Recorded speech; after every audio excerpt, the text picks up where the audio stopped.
Good day everyone. So in this video, I will discuss the rules of softball. So I will discuss first the first rule up to fourth rules. So without further ado, let's start. So official rules of softball. We have the rule 1. So the rule 1, dito natin makikita yung definitions. So first, so sa definition guys is meron siyang 105 sections. So ito yung first, altered bat. So a bat is altered when the physical structure of a legal bat has been changed. So second, appeal play. A live or dead ball, appeal is a play or situation on which an umpire cannot make a decision unless requested by the manager, coach, or player of the non-offending team. Note that a coach or manager may only make a dead ball appeal after stepping onto the playing field. So, ganun lang siya. So next is ball compression. Ball compression is the load force in kilograms or pounds required to the compression of softball 6.5 mm or 0.25 inches when measured in accordance with the ASTM or American Society for Testing and Materials test method for measuring a compression displacement of softball. So, take note guys that every game, meron talagang standard size or may standard weight yung isang material, just like for example sa softball, di ba? So, may standard na sukat and kung gaano kabigat yung isang bola. So, yun. Yung taga sukat ng weight ng materials is ang ASTM or American Society for Testing and Materials. So sila yung nagte-test ng mga materials. So next, we have ball core. The coefficients of restoration. The coefficient of restitution of a softball when measured with the ASTM test method for measuring the coefficient of restitution of softball. So, yung mga core is sila yung American Society for Testing and Materials. Sila yung taga-test. So next we have baseline. So a baseline is a direct line between bases. So next we have base on balls. So when we say FP or SP, itong FP guys is ito yung the ball is alive. And when we say SP, ito yung the ball is dead. So a base on balls occurs when 4 pitches are judged by the plate umpire to the balls, including illegal pitches. The batter is awarded first base. This is sometimes referred to as a walk, FP. So, ito yung sinabi ko kanina na when we say FP, ito yung the ball is alive. So, when we say SP, the ball is dead. So, next, we have base path. So, a base path is a direct line between a base and the runner's position at the time a defensive player is attempting to tag a runner. So, yun yung base path. So, next we have batted ball. So, a batted ball is any ball that hits the bat or it hit by the bat and lands either the fair or foul territory. No intention to hit the ball is necessary. So, next, batter. So, a batter is an offensive player who enters the batter's box with the intention of aiding this team to score runs. He continues to be a batter until he is either declared out by the umpire or he becomes a batter runner. So, yun. So, next we have batter's box. So, the batter's box is the area to which the batter is restricted while in position with the intention of helping his team to obtain runs. So, the lines are considered as being within the batter's box. So, next, we have batter runner. So, batter runner is a player who is finished to turn at bat but has not yet been put out or touched first base. So, yun. Siya yung tapos na yung turn niya sa pagbat but di pa siya nakatouch sa first base. So, yun. Next, we have batting order. The batting order is the official listing of the offensive players in the order in which members of the team must come to bat. When the lineup card is submitted, it shall also include its player's position. So yon, pag-submit ng order ng mga members, so kailangan meron na din yung nakalagay na mga position ng mga players. So next, we have black ball. So a black ball is a batted, thrown, or pitch ball. So next is we have ban. FP only. When we say FP, ano nga yun? So, when we say FP, ito yung the ball is alive. So, a bant is a batted ball not swung at, but intentionally meet with the bat and tap slowly within the playing field. Yun. So next, we have catch. A catch is a legal caught ball, which occurs when the fielder catches a batted or thrown ball with his hands or gloves. So yun, when we say catch, syempre, ito yung pagsalo ng bola from one player or from one player to another, o kumbaga, from galing doon sa kasama mo, itatapon mo doon sa kasamahan mo din, yun yung, sa kayong pagsalo niya, yun yung catch. So next, we have catcher's box. So the catcher's box is that area within which the catcher must remain until FP only the pitch is released, and SP only the pitch ball is batted, touches the ground, plate, or batter, or reaches the catcher's box. So yun. So kailangan yung mga players naka-remain sila doon sa kanilang mga positions. So next we have charge conference. So charge conference takes place when offensive conference and defensive conference. So yun.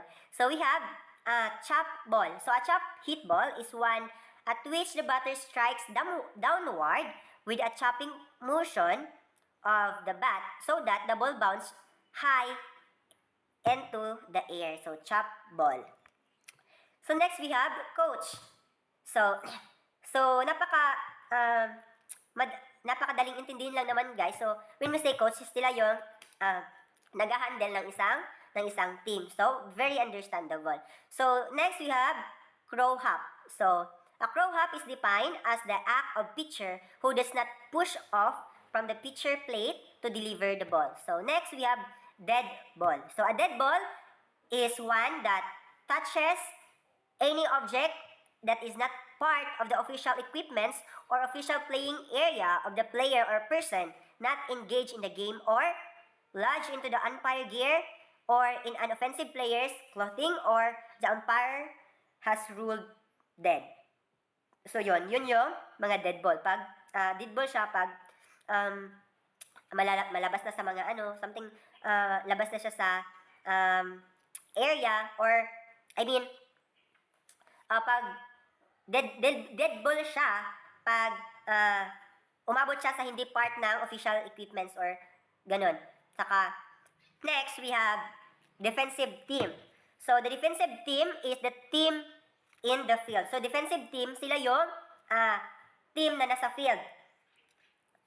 So, next, we have delayed dead ball. So, delayed dead ball is a game situation in which the ball remains alive until the conclusion of a play. When the entire play is completed, if required, the umpire shall rule a dead ball and enforce the appropriate ruling or refer to the Rule 9, Section 3. So, yun. So, delayed dead ball is bihira lang yan siyang mangyayari sa mga laro. So, next, we have this designated player, DP, or FP only. So, the designated player is a starting offensive player who bats in the lineup, but the flex player listed in the 10th position of the lineup card. So, yun. So, we have the slug base. The sludge base is a base display from its proper position. So, yun. Next, we have double play. So, a double play is a play by the defense in which two offensive players are legally put out as a result of continuous action. So, next we have dugout. So, dugout is an area in dead ball territory designated for players, coaches, bat boys or girls, and official representative of the team only. There shall be no smoking in the area. So, no, bawal talaga maninigarilyo doon sa area. So, next we have ejection from the game. Ejection is the act of any umpire ordering a player, official, or any team member to leave the game and the ground for a rule violation for the remainder of the game. Yun. So next we have fair ball. So a fair ball is legally batted ball which settles or it touch on or over fair territory between home at first base or between home and third base. So we have also letter B, bounce pass first at third base on or over fair territory regardless of where the ball hits after going over the base. So letter C, we have also touches first, second, or third base. So yun.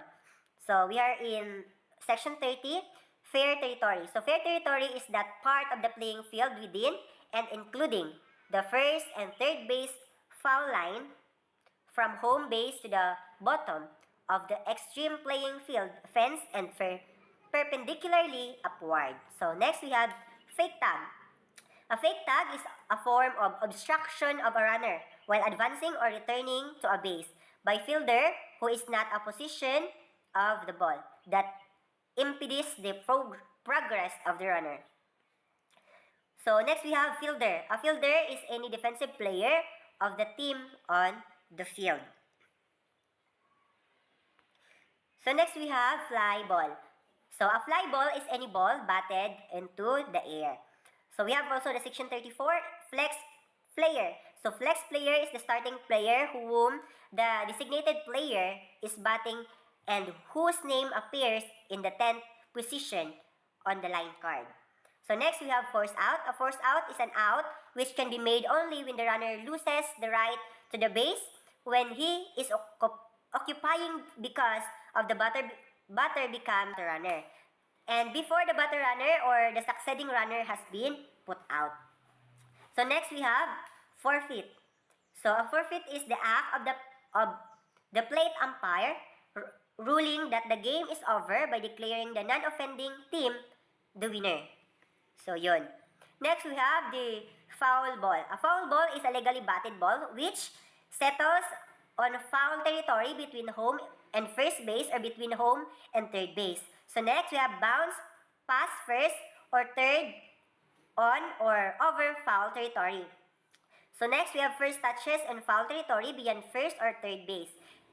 While on the over foul territory touches the person, a touch or discharge equipment or clothing of an umpire or player, or any object foreign to the natural ground. So next touches the batter or the bat in the batter's hands a second time while the batter is within the batter box. So next goes direction from the bat not higher than the batter's head to any part of the catcher's body or equipments and is caught by another fielder. Last is hits the pitcher plate and rules untouch the foul territory before reaching first or third base. So note that a foul fly shall be judged according to the relative position of the ball and the foul line, including the foul pole, and not as to whether the fielder is on fair or foul territory at the time of touching the ball. So second, note that the position of the ball at the time of interference determines whether the ball is fair or foul, regardless if the ball rules untouched or foul of fair territory. So yun siya. So next we have foul territory.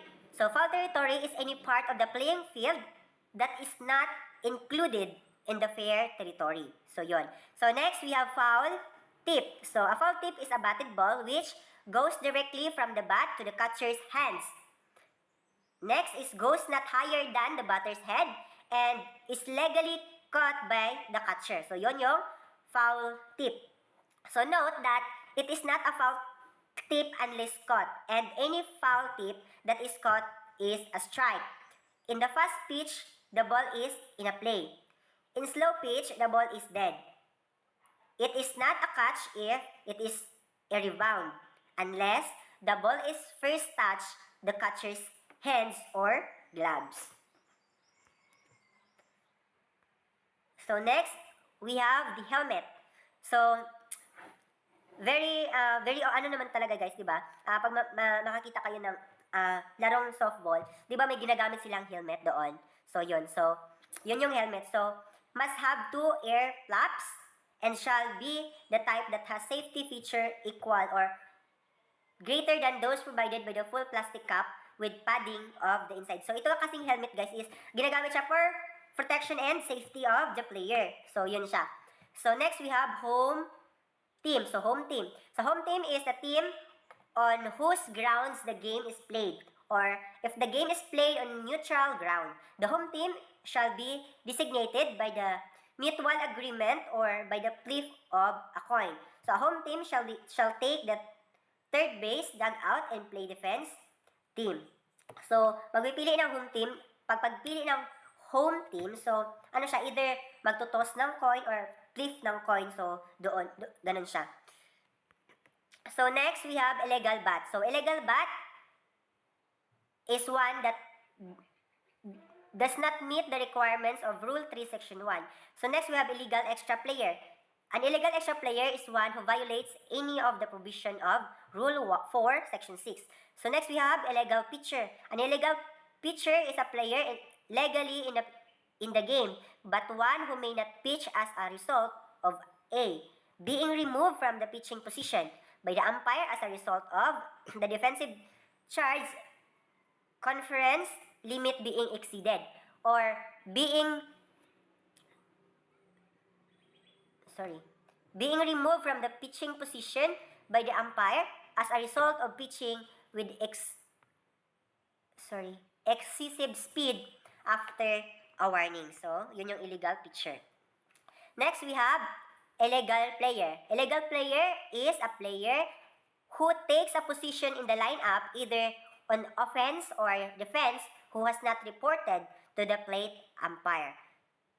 And also, player who takes a position on offense or defense who does not have a legal right to that position. That is what we call illegal player. So next, we have illegal re-entry. So illegal re-entry is when a starting player returns to the game a second time after twice being substituted. So starting player returns a player after being substituted by not his or her position in the offensive lineup. So on and so forth. So next, we have the illegal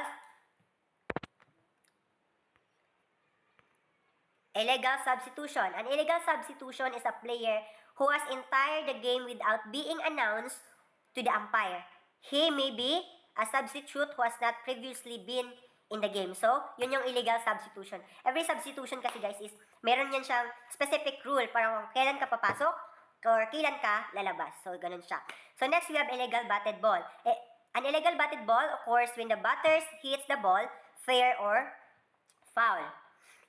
So, next we have the illegal caught ball. So, illegal caught ball occurs when a fielder catches a batted, thrown, or pitches ball with his cap, mask, glove, or any part of the uniform while it is detached from the proper place. Yun yung illegal na pag-catch ng ball. So next we have an eligible player. An eligible player is a player who may no longer legally participate in the game because the umpire has removed him, and an eligible player may no longer participate as a player but may continue in the game as a coach.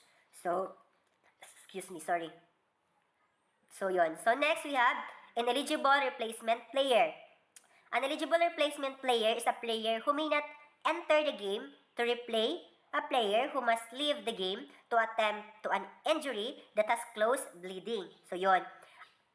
Yun yung ineligible replacement player. So, yun siya. So, next, we have an in-flight. So, when we say in-flight, it is describe any batted or thrown or pitch ball that has not yet touched the ground or some object other than a fielder. So, next we have in jeopardy. So, in jeopardy is a term indicating that the ball is in play and an offensive player may be put out. So, yon. Next, we have infield. Infield is that portion of the field in fair territory that includes area normally covered by infielders. So next we have infielder. Infielder is a defensive player including the pitcher and catcher who is generally positioned another anywhere near or within the lines of the base path forming fair territory.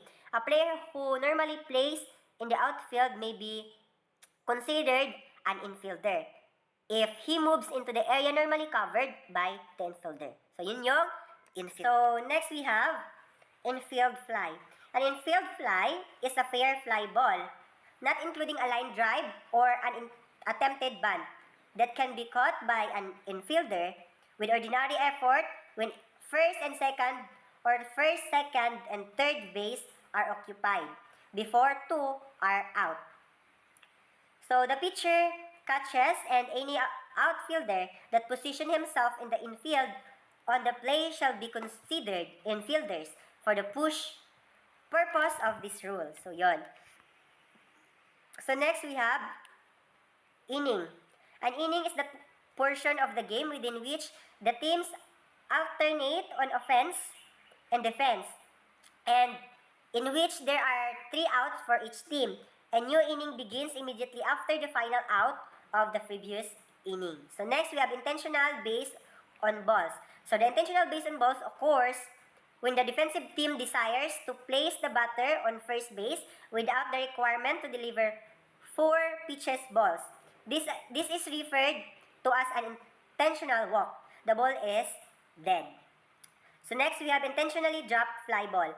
An intentionally dropped fly ball is a fair fly ball, including a line drive or bunt with less than 2 outs and a runner 1 first base, which can be caught by an infielder with ordinary effort. The infielder intentionally drops after it is controlled with a hand or a glove. A trap ball is a fly ball allowed to bounce shall not be considered as having been intentionally dropped. So next we have interference. So interference is the act of a offensive player or team member that impedes, hinders, or confuses a defensive player attempting to execute a play.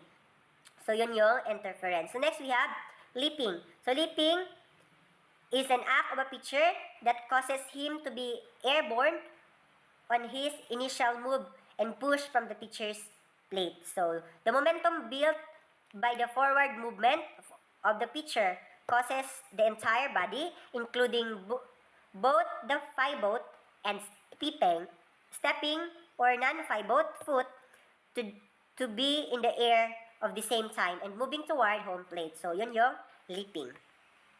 So next we have legal touch or tag. So very obvious naman guys, ang legal touch is yun yung pag-touch ng defensive doon sa offensive. So yun. So next we have legal caught ball. So legal caught ball occurs when the fielder catches a batted, thrown, or pitches ball, provided it is not caught in the fielder cap, helmet, mask, protector, pocket, or other part of his uniform. It must be caught by firmly held in hands or gloves. So, yun lang dapat yung pwedeng magsalo, which is yung glove na ginagamit sa softball. So, yun. So, next we have line drive. So, line drive is a ball in flight that is batted sharply and directly into the playing field. So, next, line up and line up card. So, line up card, so ito yung list ng mga players and their positions. So, note that if an incorrect uniform number is listed on the lineup card, it may be corrected and the game continued with no penalty. If the player wearing an incorrect number violates any rule, the violation has precedence and must be enforced. If the player remains in the game following the violation, then correct the number and continue to play. So, yun yung line up and line up card. So, next we have obstruction. So, obstruction is a defensive player or team member who hinders or prevents a batter from striking at the hitting a pitcher's ball. So, a fielder who impedes the progress of the runner or runner who is legally running bases a while. So, next we have the offensive player only. So, offensive player only is a player in the batting order other than the flex or whom the DP is playing defense. The OPO or continues to play offense but not play defense. So we have also the section 68 offensive team. The offensive team is the team at bat. So, di ba kanina kung ang defensive yun yung nasa field, yung ito offensive naman sila yung magbabat at magiging ng points. So, yun. Next, we have the official equipments. Official equipments is considered to be any equipments like bats, gloves, helmet, and etc. It current use by the defensive or defensive team in the course of play. Defensive equipment is gloves, for example. Leave the field by the team playing offense would not be considered as official equipment. So, next we have on-deck batter. On-deck batter is the offensive player whose name follows the name of the batter in the batting order. Rule 1, Section 63, definitions, legally caught ball, caught ball 10. So, next we have Section 71, the deck circle. So, the deck circle is that area where the on-deck batter is warm up or take practice swing while waiting his turn to enter the batter's box. So, yun.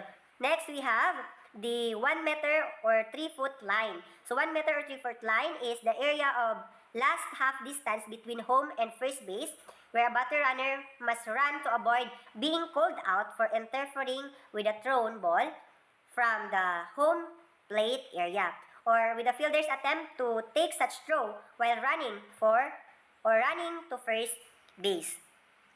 So next we have option play. Option play is a play in which the offense manager is given to choose, given the choice to taking the enforcement of the illegal action or the result of the play. So yon. Outfield. So outfield is the portion of the field that is outside the diamond form by the baseline or the area that normally covered by an infielder, and within the fault lines or the foul line beyond first and third bases and boundaries of the ground. So, yun yung outfielder. Overslide. So, overslide is an act of an offensive player when as a runner, he overslides a base he is attempting to reach. It is usually caused when his momentum causes him to lose contact with the base, which causes him to be in jeopardy. The batter runner may overslide first base without being in jeopardy provided he immediately returns to that baseline. So yun. So next we have overthrow. An overthrow is a play in which a ball is thrown from one fielder to another, resulting in the ball going beyond the boundary lines of the playing field or becoming blocked. So yun. Next we have the pass ball. So a pass ball is a pitch that should have been held or controlled by the catcher with ordinary effort. Pitch. So a pitch is an act performed by pitcher in delivering the ball to the batter. So ito yung magpipitch o yung pitcher ng games. Sila yung magpipitch. So, isa siyang act performed by the pitcher. So, yun. So, next we have pitcher circle. The pitcher circle is the area within 2.4 meter or 8 feet of the pitcher's plate. The lines are considering within the circle. Next, we have pivot foot. The pivot foot is that foot with which the pitcher pushes of the pitcher plate or which will place in contact with the pitcher's plate. But the pitcher must remain in contact with the pitcher's plate until pitcher's ball is released.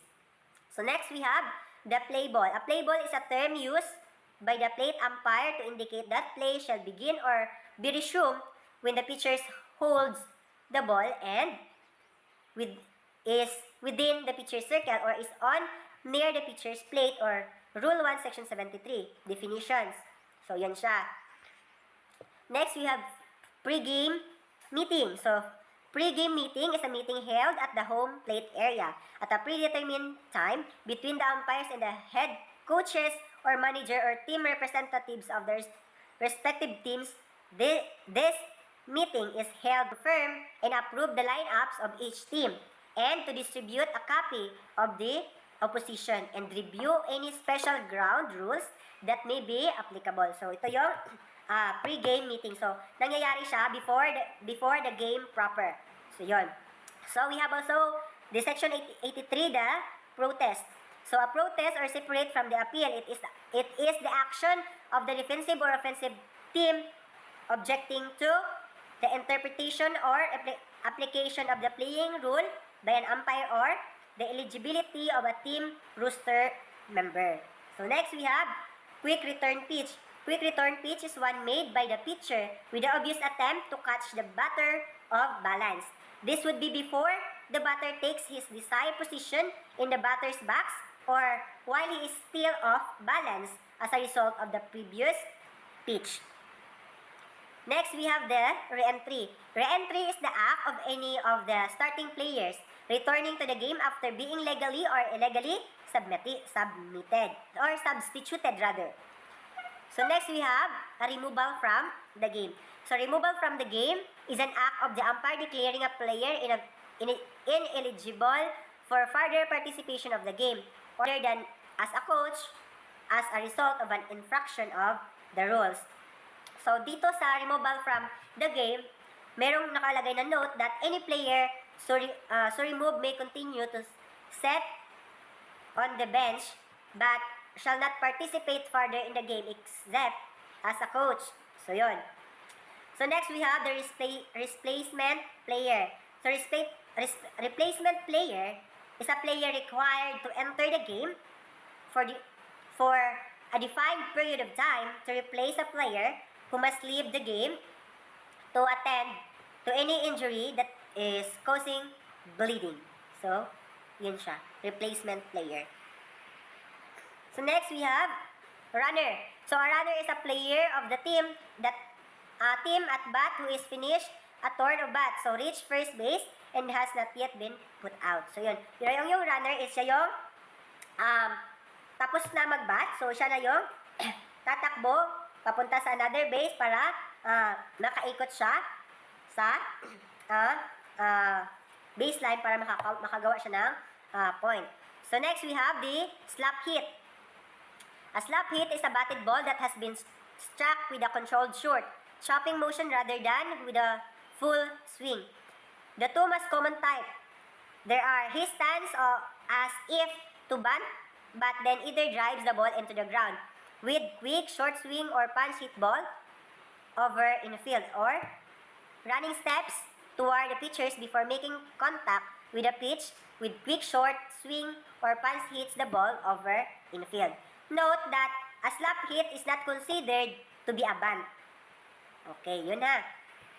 Next, we have the squeeze play. So, squeeze play is a play in which the offensive team with a runner on third base attempts to score that runner by means of the batter contacting the ball. So, next we have starting players.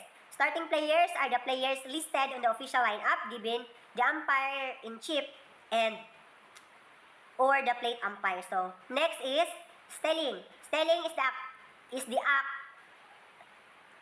excuse me, of a player attempting to advance during or after a pitch of the batter. Stelling is not allowed in slow pitch. Next, we have strike zone. Strike zone is that space over any part of home plate between the batter air pits and the top of his knees when he assumes his natural batting stance. So the strike zone is that space over any part of home plates that is between the batter back, shoulder, and his knees when he assumes his natural batting stance. Next is substitute.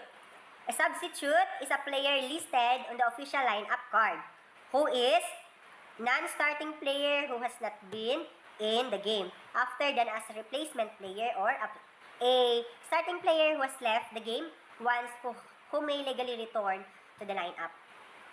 So note that this is referred to as a re-entry and a player may only return to his previous position in the batting order. So next we have tagging up. Tagging up is the action of a runner returning to his base or remaining on his base before he legally advances on the butterfly ball that is first touched by the fielder, not to be confused with the action of the fielder tagging a base or a runner. So next we have team member.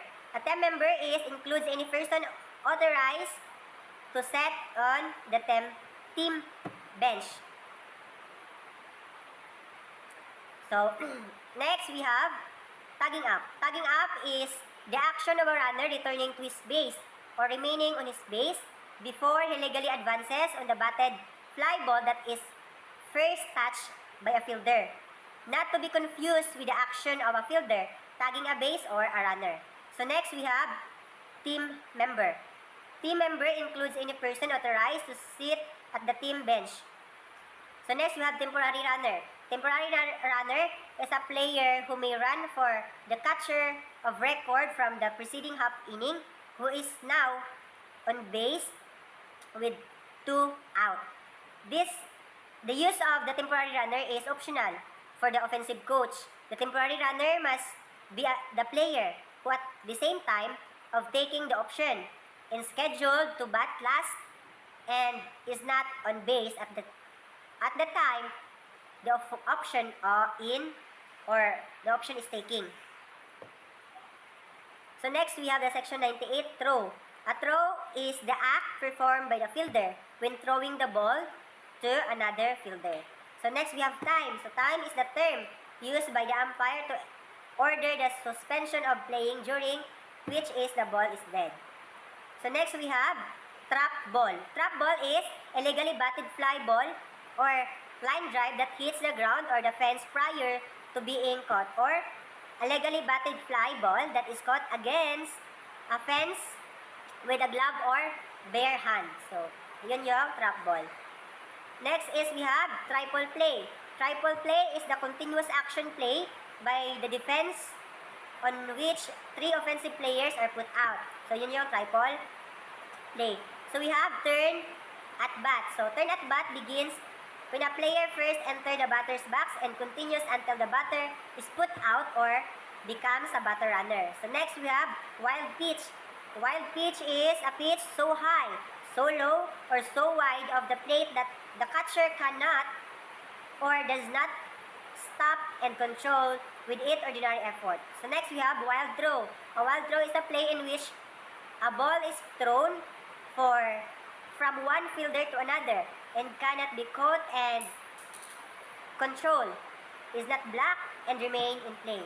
So last we have withdrawn player. A withdrawn player is a player forced to leave the game or forced to leave the lineup in accordance with the replacement player ruling. So yun yung rule number 1, definitions. Let's proceed to the rule number 2, which is the playing field. So first, or the section 1, the playing field. The playing field is the area within which the ball may be legally played and fielded. So note that a ball is considered outside the playing field when it touches the ground, person on the ground, or object outside the playing area. So yun. So and there is no requirements for facilities to cut a warning track in the permanent outfield surface or grass or otherwise. When temporary fencing is used, for example, when a fast-pitch game is played on a field designed primarily for slow pitch. So, yun. So, section 2, we have ground or special rules. It is establishing the limits of the playing field may be agreed upon the leagues or opposing teams whenever backstops, fences, stands, vehicles, spectators, or other obstructions are within the prescribed area. So, yun yung ground or special rules. So, next, we have the official diamond shall have base, lines, and fencing distances as set out in the distance table. Note that during the game, the base distance or the pitching distance is found to be at the wrong distance. Correct the error at the start of the next full inning and continue playing the game. Ayun. So next we have diamond layout. So diamond layout, for the layout of the diamond, refer to the drawing showing the official dimension of the softball diamond, it happens 1A. So, note that the line that define an area are part of that area. So, ito yung diamond layout. Ito yon. Ito yung layout ng, or ito yung field ng nilaruan ng softball. Ito yung diamond na area. So, yan. Next, let's proceed to the rule number 3, which is the equipment. So, section 1, the official bat. So, the official bat shall be of one-piece construction, multi-piece permanently assembled, or two-piece interchangeable construction. If the ball is designed with interchangeable components, it must meet the following criteria. So, the official ball, so, kung may interchangeable construction man sa bola is pwede siya, pero kailangan niya pumasa doon sa criteria ng standard ng bola. So, yon. Next note, note that tape applied to any bat must be continuously spiral. It does not have to be a solid layer of tape. It shall not exceed 2 layers. And a bat that is not free of rattles shall be considered an illegal bat. A bat that shows signs of tampering shall be considered an altered bat. And a flare or cone grip attached to the bat will result in the bat being considered an altered bat. So, yun. So, let's proceed to the section 2, warm-up bat. So, warm-up bat must be one-piece construction and it shall comply with the safety grip and safety knob requirements of the official bat. So, yun. Next, we have the official softball. The official softball shall be a smooth-seamed, concealed, stitched, or flat surface ball. So, yun. Next, we have gloves and mitts. So, any player may wear a glove, but only the catcher and first baseman may use mitts. So, yun. So, every player, so kailangan nilang gumamit ng gloves. Hindi dapat talaga yan mawala kasi sa softball, guys, is bawal saluin ng kamay lang. Which is very, very, very mali. So, kailangan, di talaga mawawala sa kamay nila yung gloves. And itong mitts naman is, yung gumagamit lang nito is, yung catcher and the first base. Yun. Next, we have the shoes. All team members must wear shoes, and shoes shall be considered official if it is made with either canvas or leather uppers or similar materials with a fully enclosed. So, sa softball, guys, is kailangan din mag-follow ng proper uniform. Kasi pag hindi proper yung suot mo sa game, hindi ka talaga palalaruin. So, kailangan gumamit ng proper shoes para maiwasan yung tawag dito,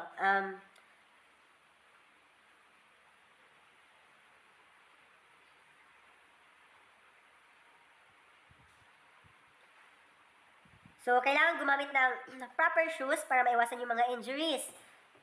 So, yun. Next, we have the protective equipment.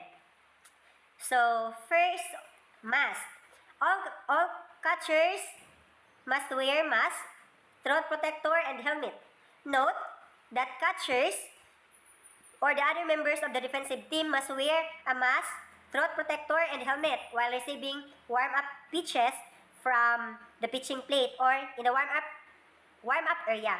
If the person catching the pitch will not wear the mask, he must be replaced by a person who will do so. An extensive wire protection attached to the mask can be worn and lie of the throat protector. Fast-fenced catchers cannot wear the plastic face mask or guard in place of the regular mask with throat protector. All runner must return to the base last held at the time of such contact. Excuse me. Requirement on playing field. Equipments that is not part of the official equipments shall not be left lying on the playing field in either fair or foul territory. So, Section 8, uniform. All players of the team shall wear uniforms alike in color, trim, and style. Reference to coach's uniform is found under Rule 4, Section 1B. So, sa softball, kailangan din yan ng uniform para ma-identify kayo na isang team kayo o kasama mo yung isang team. So, kailangan sa uniform. So, note that a warning or compression sleeve may be worn. However, it will be treated in the same manner as long as sleeve undershirt. Both arms must be covered and both sleeves must be of the same color as the undershirt worn by players wearing long sleeve undershirts. So, ganun siya. So, next we have all equipments. Notwithstanding or infringing, the ISF or reserve the right withhold or withdraw approval of any equipments which in the ISF's role determination significantly changes in character of the game, affects the safety of participants or spectators, or renders a player's performance more a product of these equipments rather than his individual skill. So, yun yung rule number 3. So, let's proceed to the rule number 4, which is coaches, players, and substitutes. So, section 1, coaches. The head coach is responsible for signing the lineup card. So, coaches must be neatly attired, including the wearing of suitable footwear or dress in team uniform in accordance with the color code of the team. If the coach wear a cap, it must be approved headgear. Caps are mandatory for male coaches. Yon. So, kahit mga coaches is kailangan din nilang mag-wear ng uniform na madidetermine na ito yung team nila. So, kailangan din yun siya. Section 2, we have lineup cards and roosters. Official lineup cards are to be completed and submitted to the official scorer and the plate umpire at the start of each game. The plate umpire retains the card for duration of the game. So, kailangan yung lineup ng isang team, kailangan mabigay siya doon sa scorer. So, section 3, we have the players. A team shall consist of players in the following positions. So, ito yung mga position ng mga players. First is fast pitch, 9 players. So, pitcher F1, ang F1, ito yung catcher. Ang F2 or player 2, ito yung first base. Ang F3, which is a player 3, second baseman. Ang F4, siya yung third baseman. Ang F5, siya yung shortstop. Ang F6, siya yung left fielder. F7, siya yung center fielder. And F8, siya yung F8 and right fielder is the F9. So note that players of the game in the field may be stationed anywhere on fair territory except the catcher, who must be in the catcher box, and the pitcher, who must be in the legal pitching position at the start of each pitch or within the pitcher's circle if and only when putting the ball in play. So, section 4, we have starting player.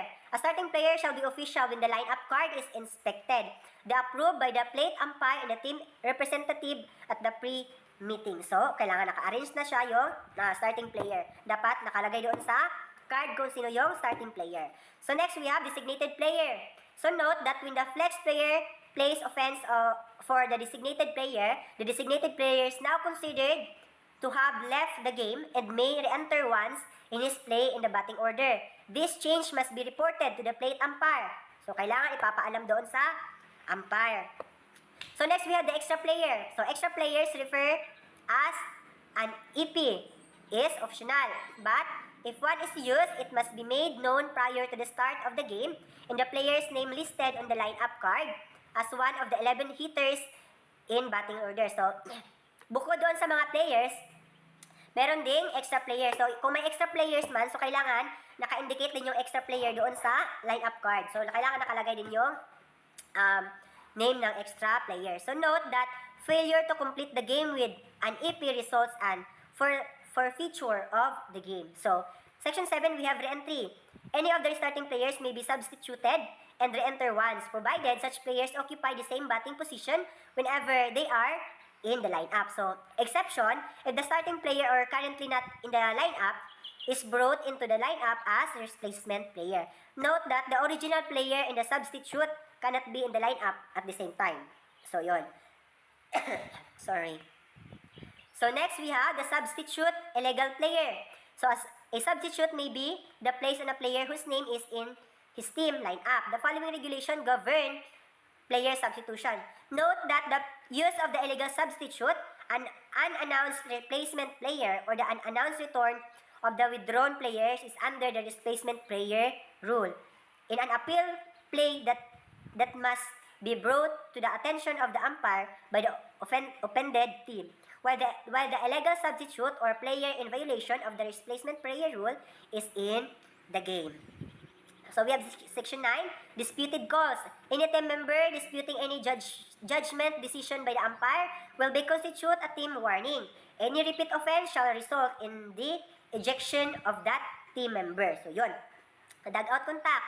Coaches, players, substitute, or other bench personnel shall not be outside in a designated dugout area except when the rules allow or when considered justifying by the umpire. So, kailangan yung mga coaches or team member, kailangan di sila pwedeng lumabas doon sa kanilang area. Dapat doon lang talaga sila magstay.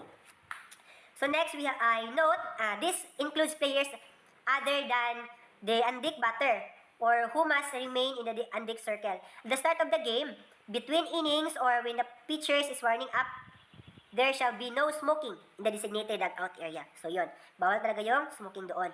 Replacement player. In the event of any player bleeding during the game, that player must be withdrawn from the game if the bleeding cannot be stopped within the reasonable length of time or his uniform becomes covered with blood. The withdraw player shall not return in the game until all bleeding ceases. The injury cleaned and covered, and if necessary, his uniform replaced. So, if may ma-injury man or nakabar siya ng nakabar ng blood yung player, so kailangan itong replacement player. So, yun. Note that if a change of number is required due to the new uniform shirt, there is no penalty, but the umpire should be notified of the new number. So, kailangan malaman ng umpire na nag-change ka ng number. So, next we have temporary runner. So, a temporary runner is legal for a catcher of record from the previous half inning who is on base with 2 out. Yon. The following provision apply. If the optional for the offensive team runner, B, the temporary runner may be used anytime after the second out occurred. And C is the temporary runner is the player scheduled to bat last and who is not on base at the time of option is taken. So note, if an incorrect player is used as temporary runner, the error shall be corrected with notice without penalty.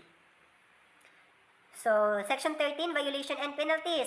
Team members shall be not make disparaging or insulting remarks to or about opposing players, officials, or spectators, or commit other acts that could be considered unsportsmanlike conduct. So, kailangan ipapakita talaga yung sportsmanship and friendliness and pagiging pantay sa game. So, para maiwasan yung mga violations at penalties.